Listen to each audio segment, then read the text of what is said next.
शान्ताकारं भुजगशयनं पद्मनाभं सुरेशं विश्वाधारं गगनसदृशं मेघवर्णं शुभांगं लक्ष्मीकान्तं कमलनयनं योगिभिर्ध्यानगम्यं वन्दे विष्णुं भवभयहरं सर्वलोकैकनाथम्।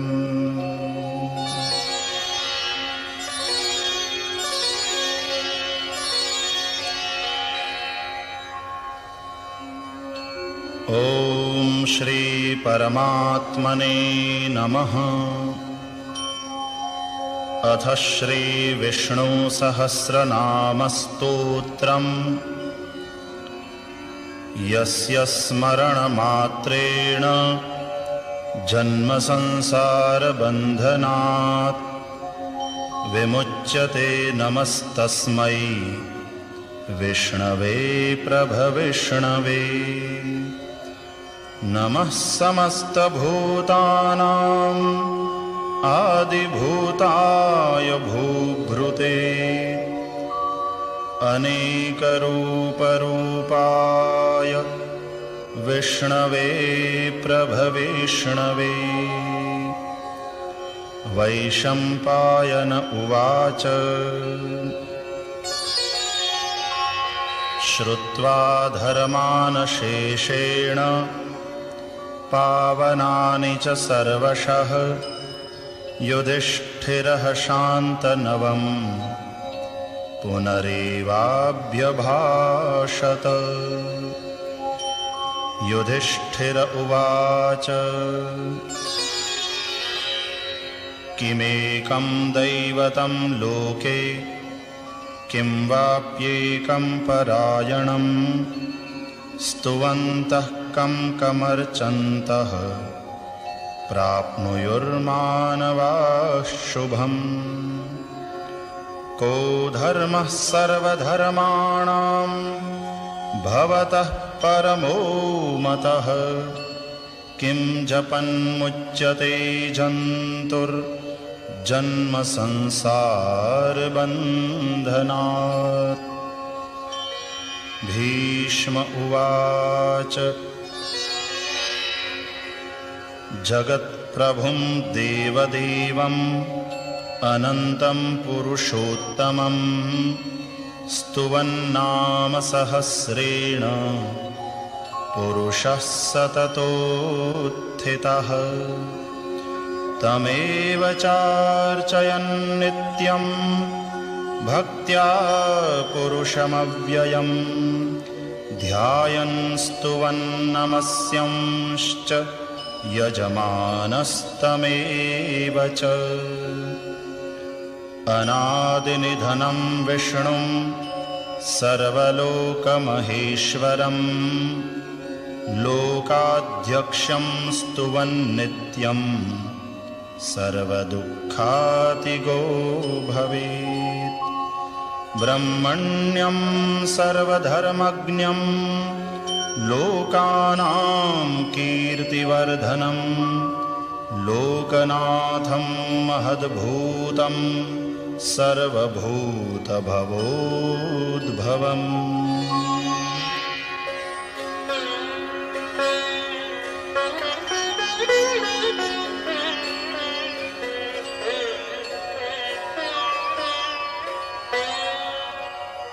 एष मे सर्वधर्माणां धर्मोऽधिकतमो मतः यद्भक्त्या पुण्डरीकाक्षं स्तवैरर्चेन्नरः सदा।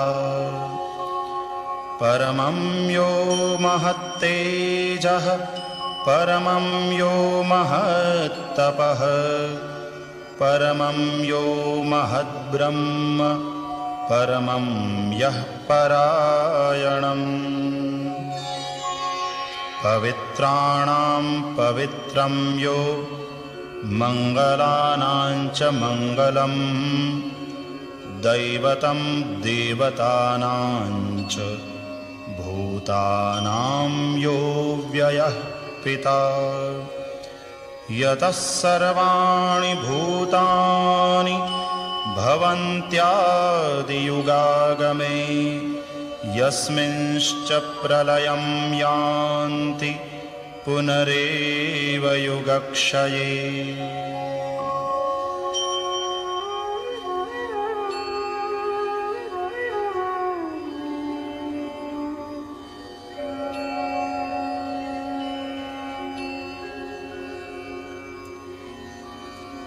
तस्य लोकप्रधानस्य जगन्नाथस्य भूपते विष्णोर्नाम सहस्रं मे शृणु पापभयापहम्। यानि नामानि गौणानि विख्यातानि महात्मनः ऋषिभिः परिगीतानि तानि वक्ष्यामि भूतये।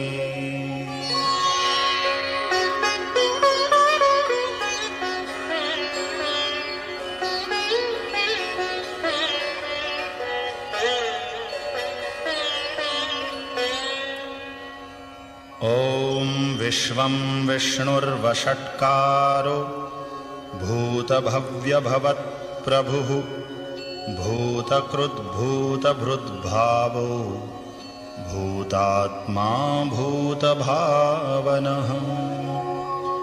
भूतात्मा परमात्मा च मुक्तानां परमा गतिः अव्ययः पुरुषः साक्षी क्षेत्रज्ञोऽक्षर एव च।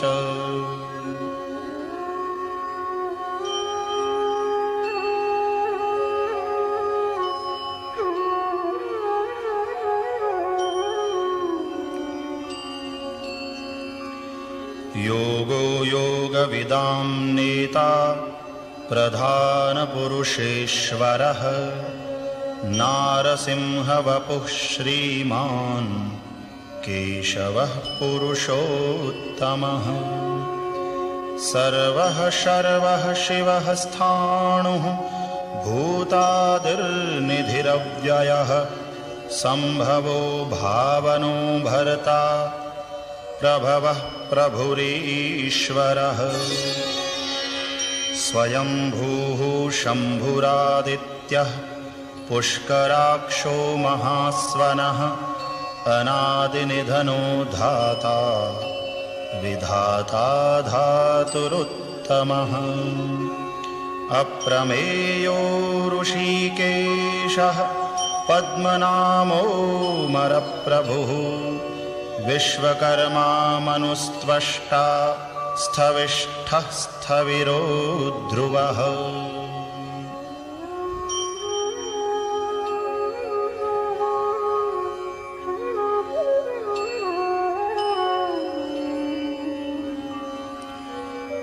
अग्राह्यः शाश्वतः कृष्णो लोहिताक्षः प्रतर्दनः प्रभूतस्त्रिककुब्धाम पवित्रं मङ्गलं परम् ईशानः प्राणदः प्राणो ज्येष्ठः श्रेष्ठः प्रजापतिः हिरण्यगर्भो भूगर्भो माधवो मधुसूदनः ईश्वरो विक्रमी धन्वी मेधावी विक्रमः क्रमः अनुत्तमो दुराधर्षः कृतज्ञः कृतिरात्मवान् सुरेशः शरणं शर्मा विश्वरेताः प्रजाभवः अहः संवत्सरो व्यालः प्रत्ययः सर्वदर्शनः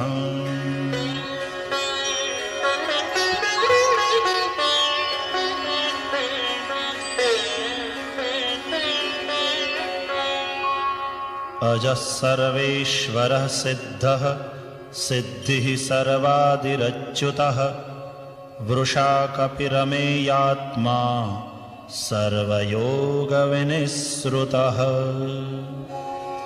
वसुर्वसुमनाः सत्यः समात्मा संमितः समः अमोघः पुण्डरीकाक्षो वृषकर्मा वृषाकृतिः रुद्रो बहुशिरा बभ्रुर्विश्वयोनिः शुचिश्रवाः अमृतः शाश्वतस्थाणुः वरारोहो महातपाः सर्वगः सर्वविद्भानुर्विश्वक्सेनो जनार्दनः वेदो वेदविदव्यङ्गो वेदाङ्गो वेदवित् कविः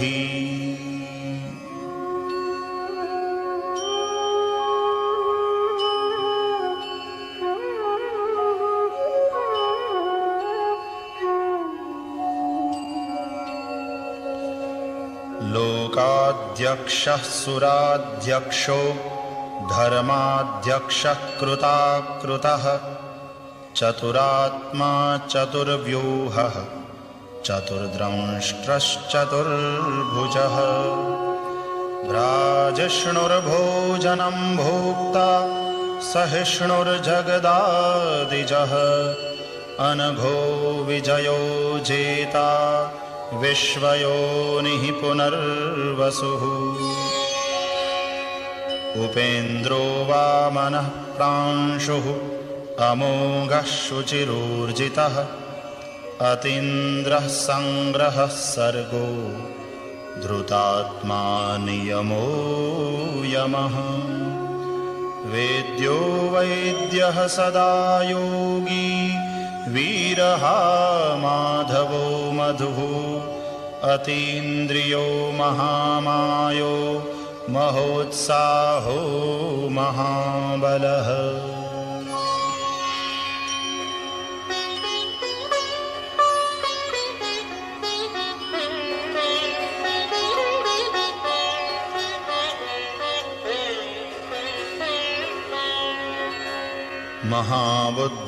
महाबुद्धिर्महावीर्यो महाशक्तिर्महाद्युतिः अनिर्देश्य वपुः श्रीमान् अमेयात्मा महादृधृक् महेश्वासो महीभर्ता श्रीनिवासः सतां गतिः अनिरुद्धः सुरानन्दो गोविन्दो गोविदाम्पतिः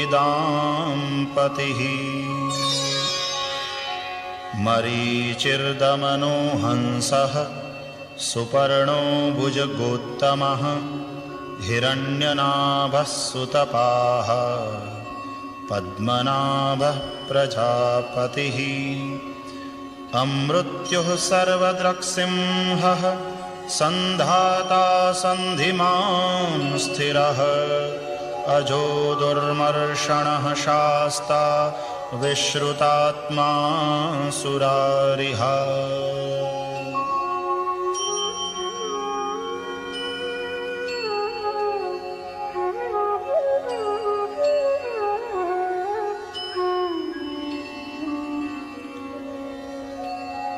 गुरुर्गुरुतमो धाम सत्यः सत्यपराक्रमः निमिषो निमिषस्रग्वी वाचस्पतिरुदारधीः अग्रणीर्ग्रामणीः श्रीमान् न्यायो नेता समीरणः सहस्रमूर्धा विश्वात्मा सहस्राक्षः सहस्रपात् आवर्तनो निवृत्तात्मा संवृतः संप्रमर्दनः अहः संवर्तको वह्निः अनिलो धरणीधरः सुप्रसादः प्रसन्नात्मा विश्वधृग्विश्वभुग्विभुः सत्कर्ता सत्कृतः साधुर्जह्नुर्नारायणो नरः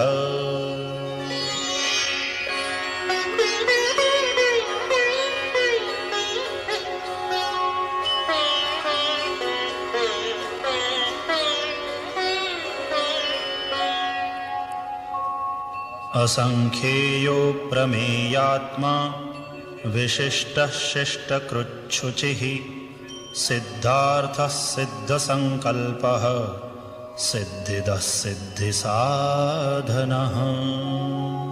वृषा हि वृषभो विष्णुर्वृषपर्वा वृषोदरः वर्धनो वर्धमानश्च विविक्तश्रुतिस्सागरः सुभुजो दुर्धरो वाग्मी महेन्द्रो वसुदो वसुः नैकरूपो बृहद्रूपः शिपिविष्टः प्रकाशनः ओजस्तेजोद्युतिधरः प्रकाशात्मा प्रतापनः रुद्धः स्पष्टाक्षरो मन्त्रः चन्द्रांशुर्भास्करद्युतिः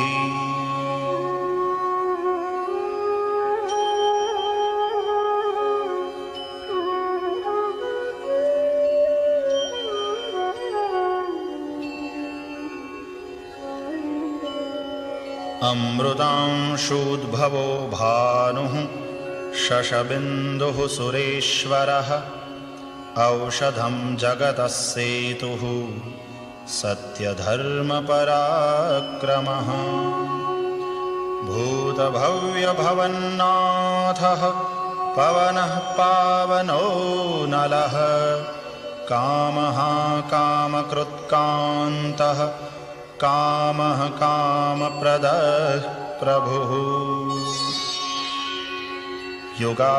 युगादिकृद्युगावर्तो नैकमायो महाशनः अदृश्यो व्यक्तरूपश्च सहस्रजिदनन्तजित् इष्टो विशिष्टः शिष्टेष्टः शिखण्डी नहुषो वृषः क्रोधः क्रोधकृत्कर्ता विश्वबाहुर्महीधरः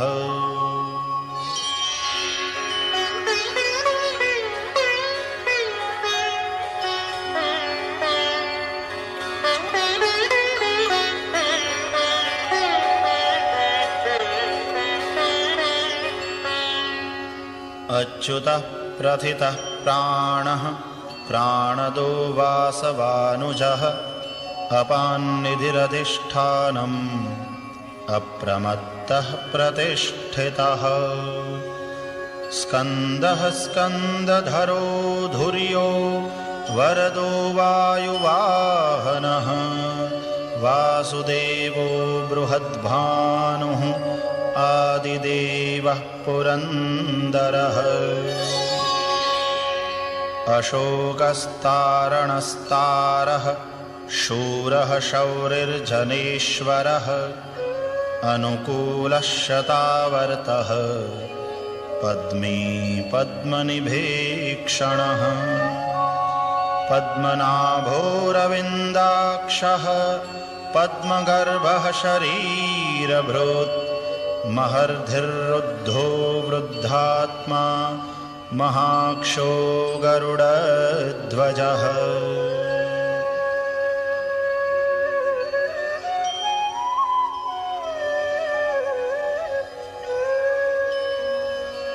अतुलः शरभो भीमः समयज्ञो हविर्हरिः सर्वलक्षणलक्षण्यो लक्ष्मीवान् समितिञ्जयः विक्षरो रोहितो मार्गो हेतुर्दामोदरः सहः महीधरो महाभागो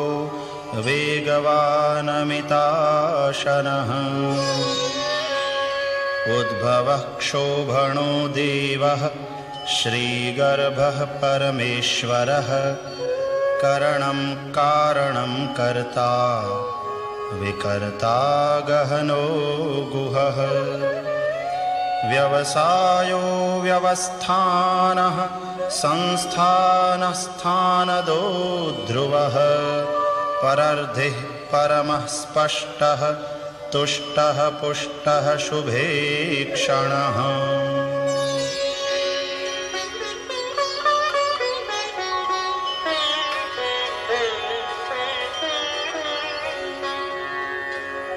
रामो विरामो विरजो मार्गो नेयो नयो नयः वीरः शक्तिमतां श्रेष्ठो धर्मो धर्मविदुत्तमः वैकुण्ठः पुरुषः प्राणः प्राणदः प्रणवः पृथुः हिरण्यगर्भः शत्रुघ्नो व्याप्तो वायुरधोक्षजः ऋतुः सुदर्शनः कालः परमेष्ठी परिग्रहः उग्रः संवत्सरो दक्षो विश्रामो विश्वदक्षिणः विस्तारस्थावरस्थाणुः प्रमाणं बीजमव्ययम् अर्थोऽनर्थो महाकोशो महाभोगो महाधनः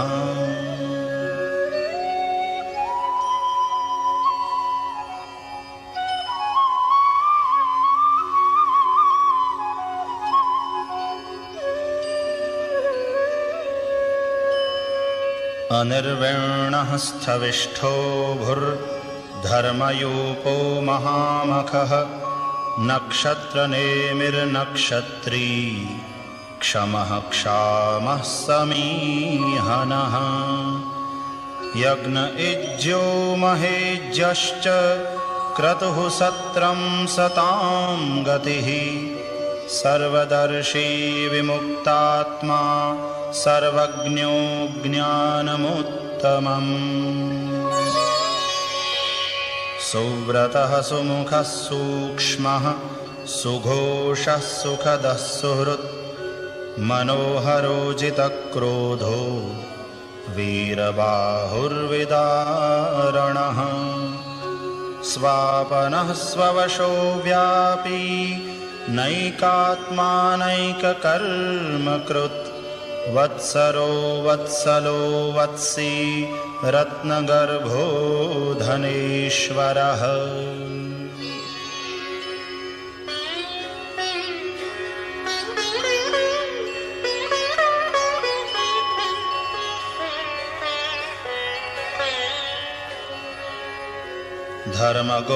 धर्मगुप्धर्मकृद्धर्मी सदसत्क्षरमक्षरम् अविज्ञाता सहस्रांशुः विधाता कृतलक्षणः गभस्तिनेमिः सत्त्वस्थः सिंहो भूतमहेश्वरः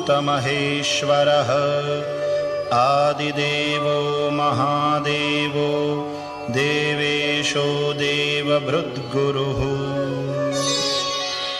उत्तरो गोपतिर्गोप्ता ज्ञानगम्यः पुरातनः शरीरभूतभृद्भोक्ता कपीन्द्रो भूरिदक्षिणः सोमपोऽमृतपः सोमः पुरुजित्पुरुषोत्तमः विनयो जयः सत्यसन्धो दाशार्हः सात्वतां पतिः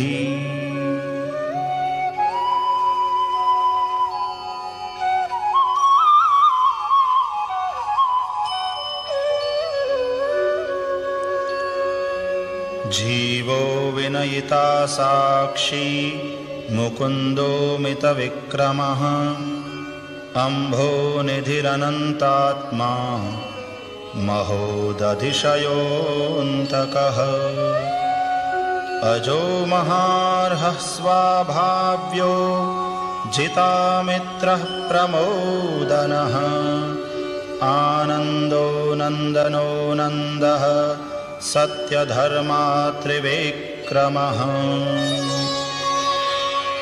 महर्षिः कपिलाचार्यः कृतज्ञो मेदिनीपतिः त्रिपदस्त्रिदशाध्यक्षो महाशृङ्गः कृतान्तकृत् महावराहो गोविन्दः सुषेणः कनकाङ्गदी गुह्यो गभीरो गहनो गुप्तश्चक्रगदाधरः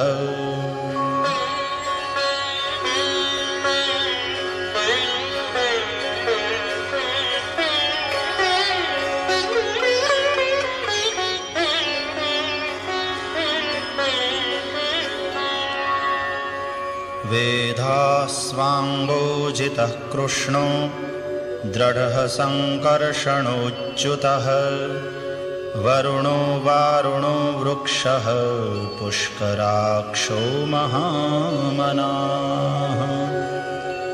भगवान् भगहानन्दी वनमाली हलायुधः आदित्यो ज्योतिरादित्यः सहिष्णुर्गतिसत्तमः सुधन्वा खण्डपरशुर्दारुणो द्रविणप्रदः दिवि स्पृक् सर्वद्रग्व्यासो वाचस्पतिरयो निजः त्रिसामा सामगस्साम निर्वाणं भेषजं भिषक् सन्न्यासकृच्छमः शान्तो निष्ठा शान्तिः परायणः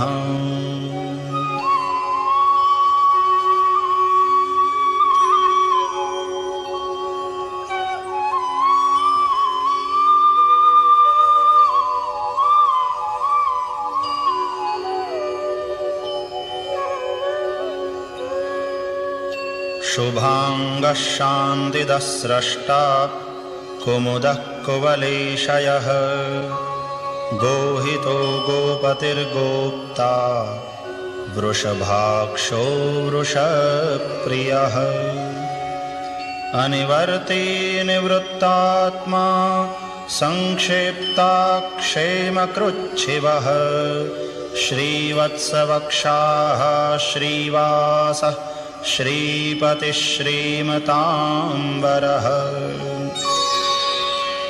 श्रीदः श्रीशः श्रीनिवासः श्रीनिधिः श्रीविभावनः श्रीधरः श्रीकरः श्रेयः श्रीमान् लोकत्रयाश्रयः स्वक्षः स्वङ्गः शतानन्दो नन्दिर्ज्योतिर्गणेश्वरः विजितात्मा विधेयात्मा सत्कीर्तिश्छिन्न संशयः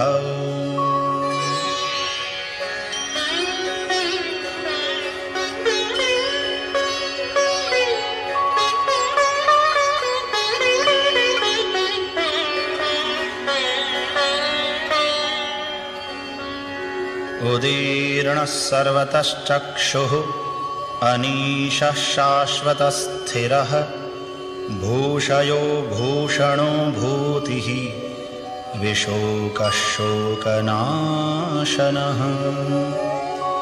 अर्चिष्मान्नर्चितः कुम्भो विशुद्धात्मा विशोधनः अनिरुद्धो प्रतिरथः प्रद्युम्नो मितविक्रमः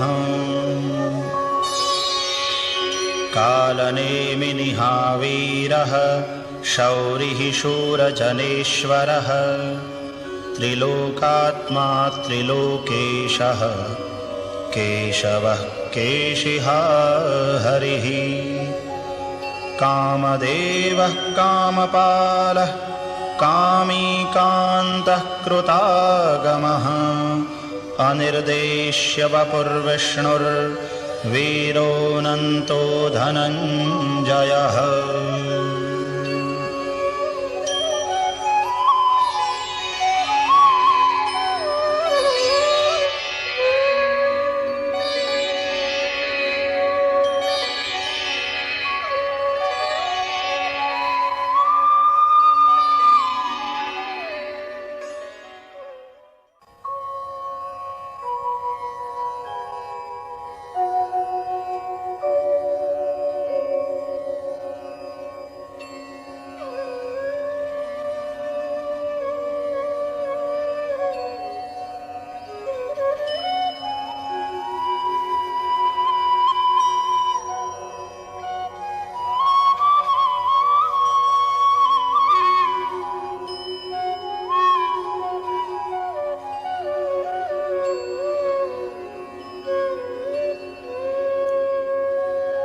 ब्रह्मण्यो ब्रह्मकृद्ब्रह्मा ब्रह्म ब्रह्मविवर्धनः ब्रह्मविद्ब्राह्मणो ब्रह्मी ब्रह्मज्ञो ब्राह्मणप्रियः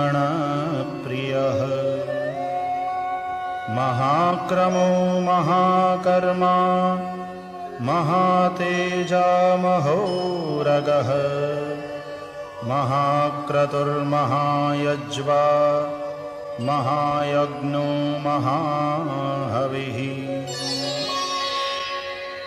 स्तव्यस्तवप्रियस्तोत्रं स्तुतिस्तोतारणप्रियः पूर्णः पूरयिता पुण्यः पुण्यकीर्तिरनामयः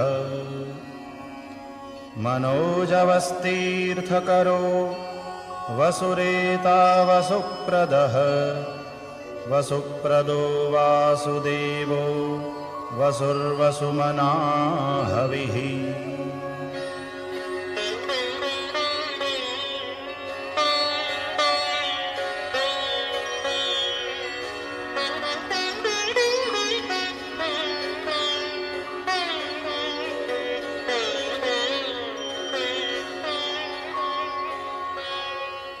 सद्गतिः सत्कृतिः सत्ता सद्भूतिः सत्परायणः शूरसेनो यदुश्रेष्ठः सन्निवासः सुयामुनः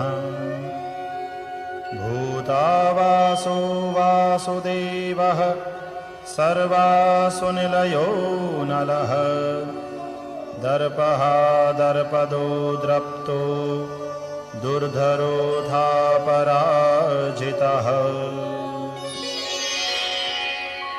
विश्वमूर्तिर्महामूर्तिः दीप्तमूर्तिरमूर्तिमान् अनेकमूर्तिरव्यक्तः शतमूर्तिः शताननः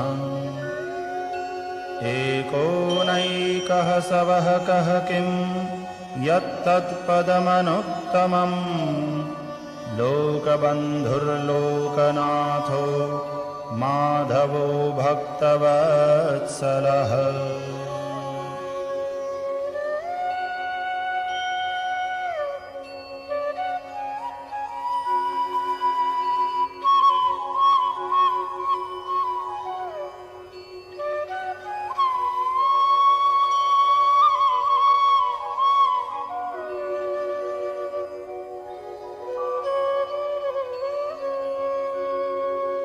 सुवर्णवर्णो हेमांगो वरांगश्चंदनांगदी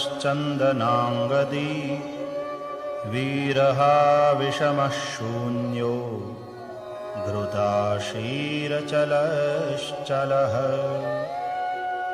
अमानीमानदो मान्यो लोकस्वामी त्रिलोकधृक् सुमेधा मेधजो धन्यः सत्यमेधाधराधरः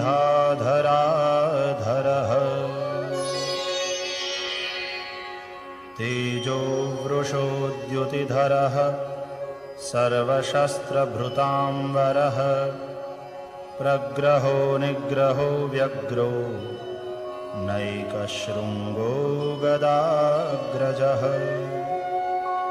चतुर्मूर्तिश्चतुर्बाहुः चतुर्व्यूहश्चतुर्गतिः चतुरात्मा चतुर्भावः चतुर्वेदविदेकपात्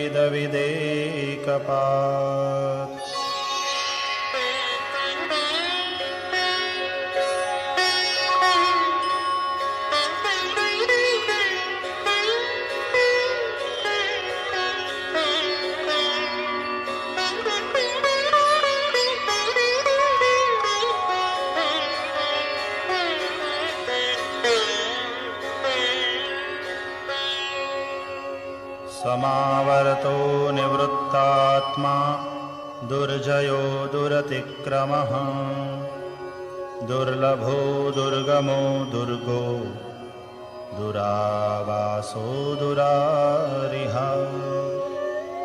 शुभांगो लोकसारंगः सुतन्तुस्तन्तुवर्धनः इन्द्रकर्मा महाकर्मा कृतकर्मा कृतागमः उद्भवः सुन्दरः सुन्दो रत्ननाभः सुलोचनः अर्को वाजसनः शृङ्गी जयन्तः सर्वविज्जयी सुवर्णबिन्दुरक्षोभ्यः सर्ववागीश्वरेश्वरः महाह्रदो महागर्तो महाभूतो महानिधिः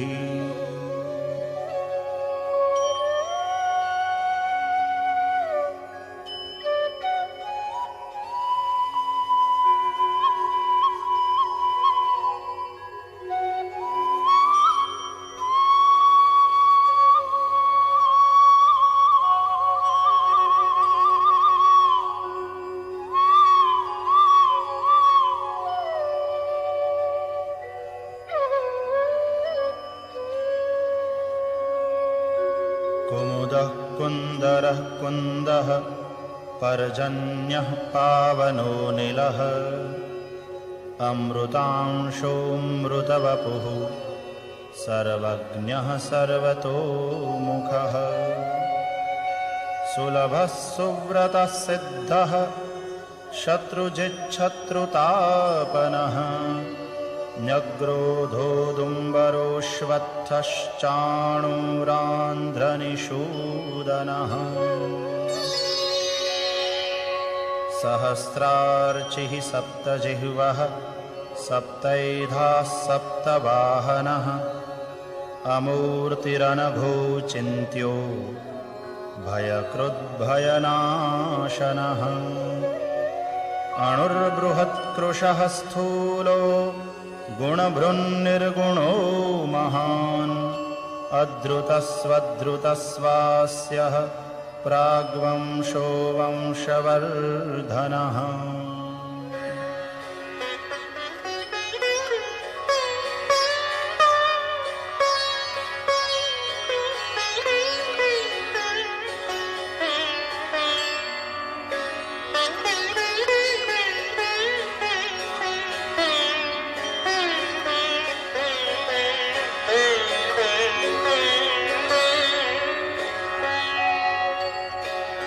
भारभृत्कथितो योगी योगीशः सर्वकामदः आश्रमश्रमणक्षामः सुपर्णो वायुवाहनः धनुर्धरो धनुर्वेदो दण्डो दमयिता दमः अपराजितः सर्वसहो नियन्ता नियमो यमः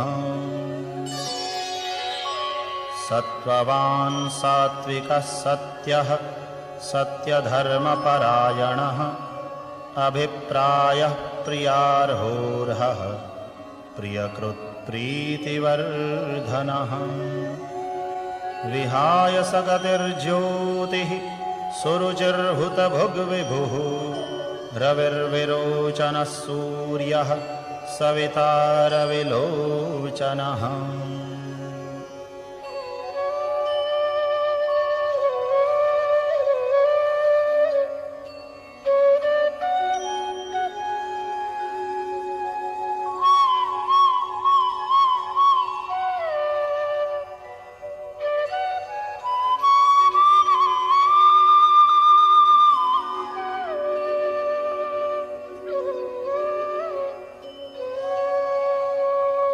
अनन्तो हुतभुग्भोक्ता सुखदो नैकजोऽग्रजः अनिर्विण्णः सदामर्षि लोकाधिष्ठानमद्भुतः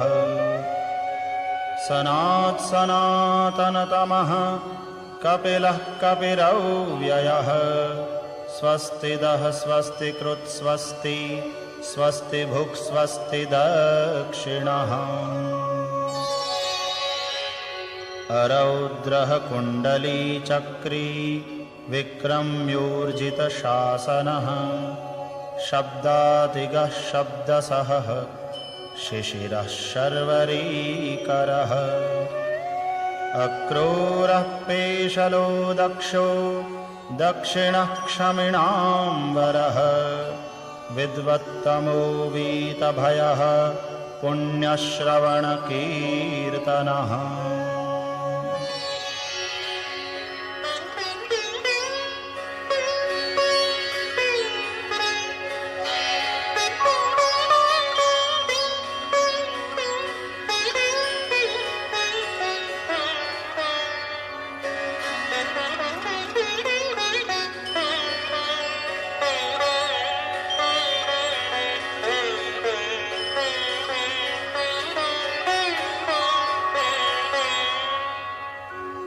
उत्तारणो दुष्कृतिः पुण्यो दुःस्वप्ननाशनः वीरः रक्षणः सन्तो जीवनः पर्यवस्थितः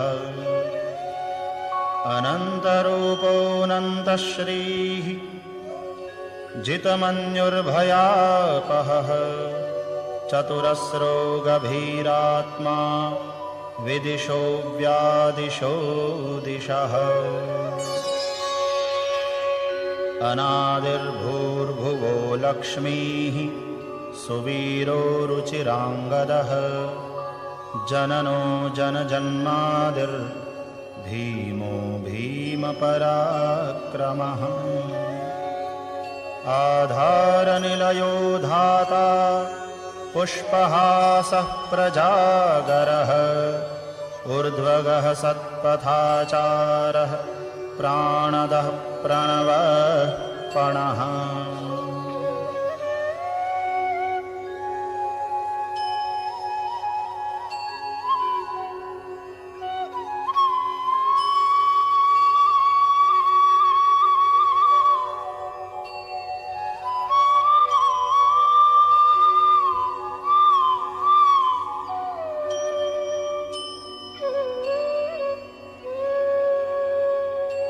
प्रमाणं प्राणनिलयः प्राणभृत् प्राणजीवनः तत्त्वं तत्त्वविदेकात्मा जन्ममृत्युजरातिगः भूर्भुवस्वस्तरुस्तारः सविता प्रपितामहः यज्ञो यज्ञपतिर्यज्वा यज्ञाङ्गो यज्ञवाहनः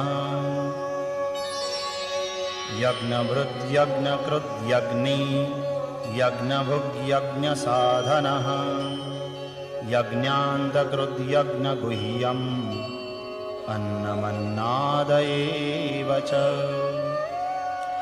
आत्मयोनिस्वयं जातो वैखानः सामगायनः देवकीनन्दनस्रष्टा क्षितीशः पापनाशनः शङ्खभृन्नन्दकी चक्री शार्ङ्गधन्वा गदाधरः रथाङ्गपाणिरक्षोभ्यः सर्वप्रहरणायुधः सर्वप्रहरणायुध ॐ नम इति।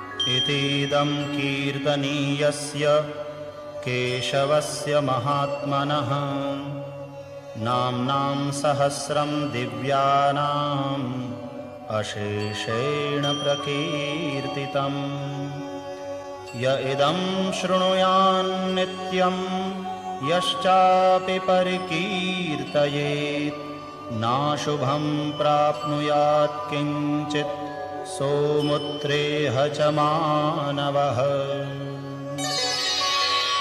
वेदान्तगो ब्राह्मणः स्यात् क्षत्रियो विजयी भवेत् वैश्यो धनसमृद्धः स्यात् शूद्रः सुखमवाप्नुयात् धर्मार्थी प्राप्नुयात् धर्मम् अर्थार्थी चार्थमाप्नुयात् कामानवाप्नुयात् कामी प्रजार्थी प्राप्नुयात् प्रजाम्।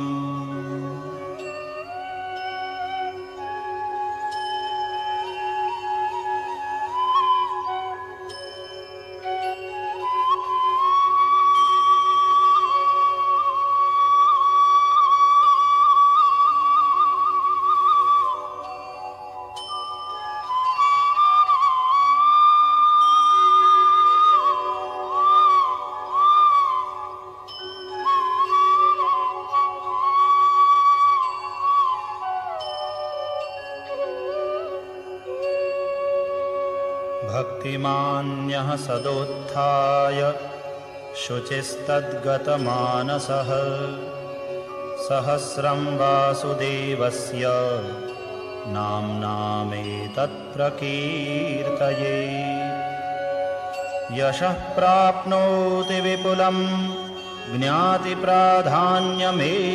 च अचलां श्रियमाप्नोति श्रेयः प्राप्नोत्यनोत्तमम् न भयं क्वचिदाप्नोति वीर्यं तेजश्च विन्दति भवत्यरोगोद्युतिमान् बलरूपगुणान्वितः रोगार्तो मुच्यते रोगात् बद्धो मुच्येत बन्धनात् भयान्मुच्येत भीतस्तो मुच्येतापन्न आपदः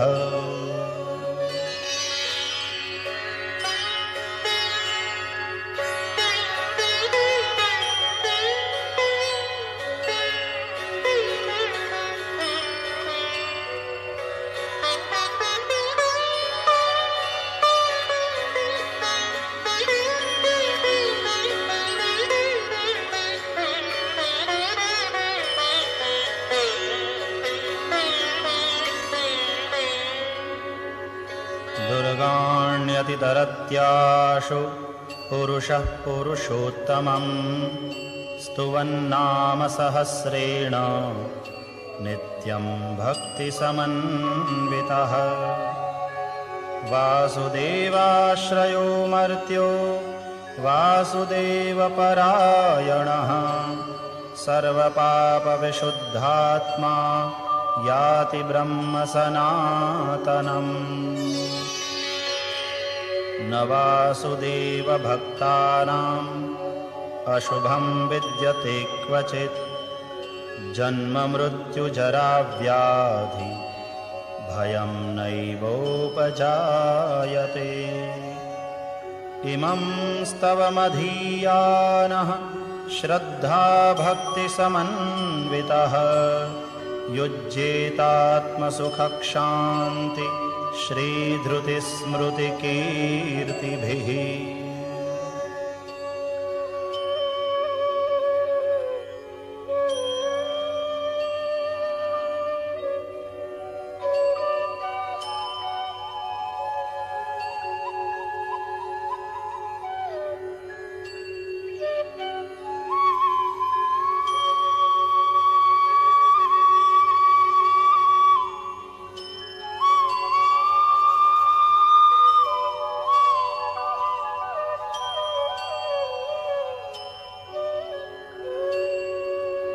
न क्रोधो न च मात्सर्यं न लोभो नाशुभा मतिः भवन्ति कृतपुण्यानां भक्तानां पुरुषोत्तमे।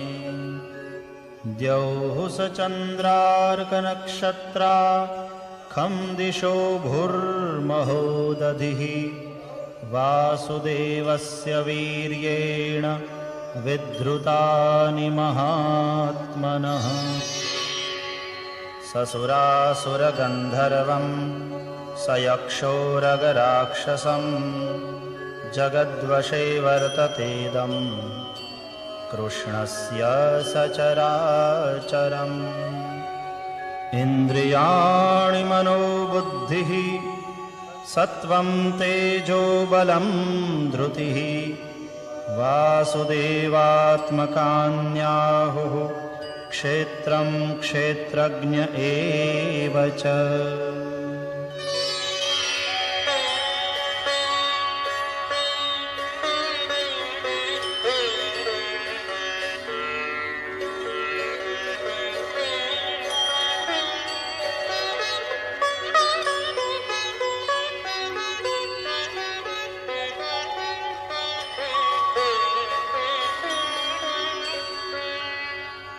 सर्वागमानामाचारः प्रथमं परिकल्पते आचारप्रभवो धर्मो धर्मस्य प्रभुरच्युतः। ऋषयः पितरो देवा महाभूतानि धातवः जङ्गमा जङ्गमं चेदं जगन्नारायणोद्भवम्। योगो ज्ञानं तथा सांख्यं विद्याः शिल्पादिकर्म च वेदाः शास्त्राणि विज्ञानम् एतत्सर्वं जनार्दनात्। एको विष्णुर्महद्भूतं पृथग्भूतान्यनेकशः त्रीन् लोकान् व्याप्य भूतात्मा भुङ्क्ते विश्वभुगौ व्ययः।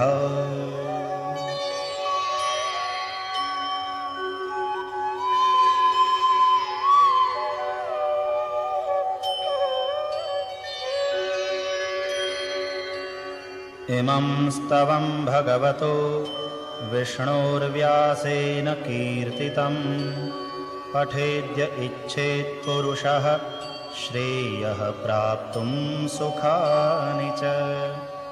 विश्वेश्वरमजं देवं जगतः प्रभवाप्ययं भजन्ति ये पुष्कराक्षं न ते यान्ति पराभवम्।